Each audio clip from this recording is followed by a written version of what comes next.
dalam dunia bisnis fair. Tapi kalau prinsip gua lebih ke arah gua mencari investor untuk mengembangkan bisnis gua, bukan untuk nyari duit. Paham gak sih maksudnya? Iya, iya. Kalau misalkan gua contoh, abang bikin sebuah bisnis startup, let's say, ya kan, dapat pendanaan let's say 5 juta, 6 juta dolar, gitu. Sekarang pertanyaan gua, abang dapat duit dari mana? Ya penjualan. Hah? Dari penjualan. Ya dari gaji kan, mau nggak mau kan? Ya. Ya, dengan cara lain, abang sebagai founder tuh bisa loh ngeluarin misalkan nih, abang bikin invoice untuk perjalanan keluar kota senilai 10 juta. Bisa aja. Ya. Ya memang seperti itu cara nyari uangnya gitu.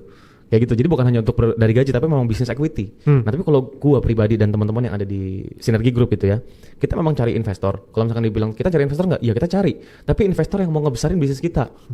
Gitu. Nggak cuma duduk doang. Nggak cuma duduk doang gitu. Kita cari. Oke, kalau dia punya kemampuan uang misalkan. Oke, gimana kemampuan uangnya? Ya, kemampuannya sebesar apa? Kemudian nanti bagaimana seberapa banyak dia memang akuisisi kita? Kan seperti itu ya.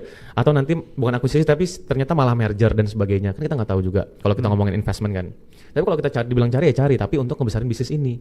Karena kita belum mau exit untuk beberapa tahun ke depan gitu. Karena balik lagi secara spiritual value-nya si Sinergi ini itu adalah bertumbuh, bertambah dan bermanfaat.